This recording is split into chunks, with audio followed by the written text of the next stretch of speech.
650 mAh battery കപ്പാസിറ്റിയാണ് ഒരു കേസിനുള്ളത്. അതുകൊണ്ട് തന്നെ അപ് ടു 50 hours ആണ് കമ്പനി അവകാശപ്പെടുന്ന ടോട്ടൽ പ്ലേ ടൈം. ഇത് പറയുമ്പോഴത്തേക്ക് എനിക്ക് ചെറിയൊരു കാര്യം പറയാതിരിക്കാൻ വയ്യ. നമ്മുടെ 141 ഉണ്ടല്ലോ, പണ്ട് ഞാൻ ചെയ്തൊരു ഷോർട്സ് ഇപ്പോൾ കുറച്ച് മുമ്പേ കാണാൻ പറ്റി.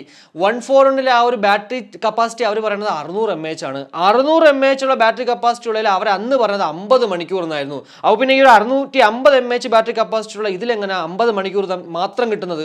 60 മണിക്കൂർ 70 മണിക്കൂർ കിട്ടുന്നുണ്ട്. അപ്പോൾ തന്നെ മനസ്സിലായിക്കോളൂ, ബോട്ടിന് ഇങ്ങനെ ഉള്ള ചെറിയ ചെറിയ തരികിട പരിപാടികളുണ്ട്. പ്ലേ ടൈം എന്തായാലും ഇത് തന്നെ 50 മണിക്കൂർ കിട്ടാൻ ചാൻസ് ഉണ്ടോയെന്ന് ചോദിച്ചാൽ അറിയത്തില്ല, നമ്മൾ ഉപയോഗിച്ച് കഴിഞ്ഞാൽ അറിയാൻ പറ്റുള്ളൂ. എന്തായാലും ഈ വീഡിയോ കാണുന്ന ആരെങ്കിലും ഇത് ഉപയോഗിക്കുന്നെങ്കിൽ ഉറപ്പായിട്ടും അത് വീഡിയോയുടെ കമന്റ് ആയിട്ടാണ്. പിന്നെ നമ്മൾ പാട്ട് കേൾക്കുമ്പോഴത്തേക്ക് 60% പാട്ട് കേൾക്കുന്നു എന്നുള്ളത് മേക്ക് ഷുവർ ചെയ്യണം. എങ്കിൽ മാത്രമേ നമുക്ക് ആ ഒരു കമ്പനി പറയുന്ന എക്സാക്ട്, അതായത് 50 മണിക്കൂർ ടോട്ടൽ കിട്ടത്തുള്ളൂ. 1.5 hours ആണ് 100% ഒരു കേസ് ചാർജ് ആകാനുണ്ട്. കൂടാതെ ടൈപ്പ് സി ആയതുകൊണ്ട് ജസ്റ്റ് 10 മിനിറ്റ് ചാർജ് ചെയ്താൽ മതി, 120 മിനിറ്റ് ടോട്ടൽ പ്ലേ ടൈം കിട്ടും. കാരണം ഇതിനകത്ത് SAP ചാർജിങ് ടെക്നോളജി ഉണ്ട്. ഇനി ആ ഒരു ലിഡിന്റെ ക്വാളിറ്റി പറയുന്നത് അത്യാവശ്യം നല്ല ക്വാളിറ്റി ഉണ്ട്. ഇൻ കേസ് നമ്മുടെ കയ്യിൽ നിന്ന് തറയിൽ വീണാൽ പോലും ഈ ഒരു ലിഡ് തുറന്ന് ഇയർബഡുകൾ പുറത്തേക്ക് പോകത്തില്ല. അത്രയും സ്ട്രോങ് തന്നെയാണ് ആക്ച്വലി ഒരു ലിഡ് ക്വാളിറ്റി. കൂടാതെ ലിഡ് ജസ്റ്റ് ഓപ്പൺ ചെയ്യുമ്പോൾ തന്നെ നമ്മൾ ഓൾറെഡി ഏത് ഡിവൈസിലാണോ പേർ അതിലേക്ക് ഓട്ടോമാറ്റിക്കലി റീകണക്ട് ആവും. കാരണം ഇതിനകത്ത് insta wake and pair technology ഉണ്ട്.